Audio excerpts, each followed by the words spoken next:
येणाऱ्या 15 तारखेला सर्वांना माहिती आहे महाशिवरात्री येत आहे आणि त्या महाशिवरात्रीच्या दिवशी सुद्धा तो महाशिवरात्रीचा दिवस पूर्ण वर्षभरामध्ये भगवान शंकरांना अतिशय प्रिय आहे। साधारणपणे लोकांना नुसतं कथा ऐकून त्या गोष्टीचा उलगडा झालेला नसतो, म्हणून शिवरात्रीच्या दिवशी देखील मोठमोठाले शिवभक्तही अनेक प्रकारच्या चुका करतात।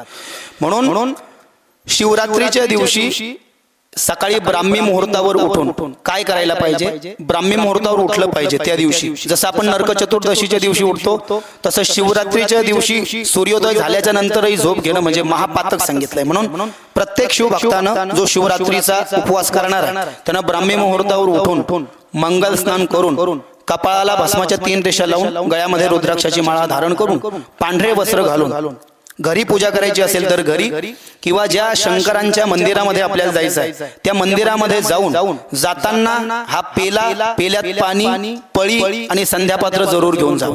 कारण की शिवरात्रीच्या दिवशी भगवान शंकराच्या मंदिरामध्ये जाऊन पूजा करण्याच्या आधी संकल्प करावा लागतो। शिवमहापुराणाच्या कोटिरुद्र संहितेमध्ये शिवरात्री महात्म्यात आलेले हे वर्णन आहे।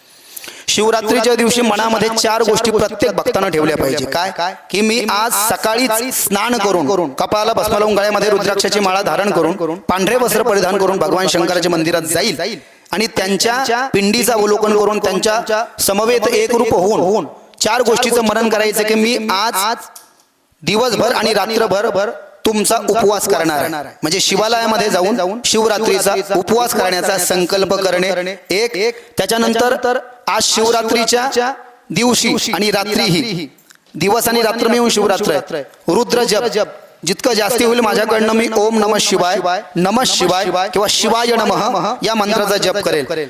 तिसरं मी या ठिकाणी तुमचं शिवपूजन करेल आणि चौथं मी काशीला जाऊन या ठिकाणी चौथं जे आहे ते काशीला मला मरण यावं अशी इच्छा। म्हणजे शिवरात्रीच्या दिवशी मंदिरामध्ये जाऊन भगवान शंकरा तुमच्या कृपेनं मला जास्ती शिवपूजन घडावं, त्याचबरोबर तुमचा जास्तीत जास्ती जप माझ्याकडनं व्हावा, त्याचबरोबर मी आज तुमचा उपवास करेल आणि मी काशीला या ठिकाणी मरेल अशी मागणी भगवान शंकराला शिवरात्रीच्या दिवशी मागायला सांगितलेली आहे। त्यानंतर या 4 भावना मनामध्ये ठेवायच्या। या 4 गोष्टी शिवरात्रीच्या दिवशी मंदिरात जाऊन आपल्याला मागायच्या आहेत। त्याचबरोबर आपल्याला संकल्प करायचा आहे। संकल्प करताना बरेच लोक चूक करतात। एक तर पळी धरताना सुद्धा अशी धरावी लागते।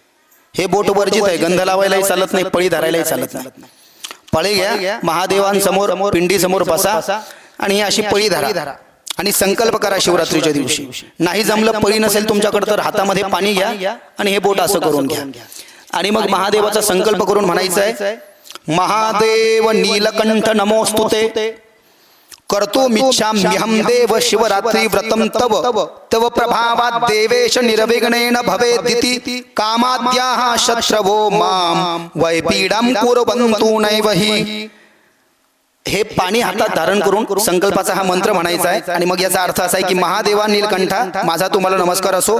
आज मी हे पवित्र शिवरात्री व्रत करू इच्छितो, तरी तुमच्या प्रभावानं व्रत व्यवस्थित संपन्न व्हावं, काम क्रोधादी शत्रू मला पीडा न देवोत अशी प्रार्थना करून हे जे पाणी आहे हे असं खाली सोडून द्यायचं आहे। त्याच्यानंतर मग पुन्हा आपल्याला जसं तुमची रोजचा नियम असेल महादेवाचं पूजन करताना अगोदर स्नान घालणे, पंचामृत चढवणे, पुन्हा स्नान करणे, चांगल्या कपड्यानं त्याला स्वच्छ करून घेऊन भस्म, चंदनाचं बोट, बेलाचं पान आणि त्याचबरोबर 3च गोष्टी महादेवाला शिवरात्रीच्या दिवशी बाकीच्या बखेड्यात पडू नका। आधीच लोकांनी मंदिर हाऊसफुल केलेले आहे, तुम्हाला काही कोणी जागा दिलं तर चांगलं आहे, नाही दिलं तर कुठं भांडणं करत बसायचे। 3 गोष्टी महादेवाला पहा फक्त शिवरात्रीच्या दिवशी संत एकनाथ महाराजांनी सांगितलेलं आहे।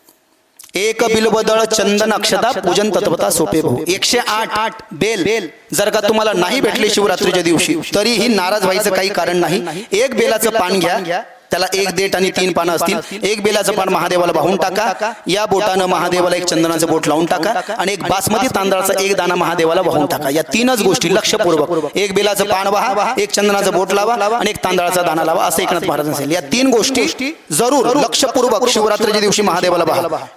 एकनाथ महाराजांचा अभंग आहे, शिवरात्र व्रत करी यथाविधी भावे पूजी आदि शिवलिंग सुकले चुकले जन्माचे बंधन पुनरागमन नयेतेने एक बिल्वदळ चंदन अक्षता पूजन तत्वता सोपे बहु एका जनार्दनी पूजिता साचार इच्छिले हरिहर पूर्ण करतो हा एकनाथ महाराजांचा अभंग आहे। सोपं पूजन आहे, लोक भानगडीत पडतात। भानगडीत पडतात, आपल्याला कोणी जागा देत नाही, पोरग वेळेवर बेल आणून देत नाही, चिडाचिड करतो आपण आणि आपल्या मनामध्ये काम आणि क्रोध निर्माण होतो. महादेवाची भक्ती काय आहे माहितीये का? काम आणि क्रोधाचं निरसन करणारी आहे. वाचे वदता शिवनाम तयान बाधी क्रोध काम, क्रोध आणि कामाचं निरसन करणारी महादेवाची भक्ती आहे. सगळी पूजा झाल्यानंतर पुन्हा महादेवाला म्हणायचं, काही नियम माझ्याकडून हुकले चुकले असतील तर क्षमा करा. त्याचा एक मंत्र आलेला आहे याच्यामध्ये.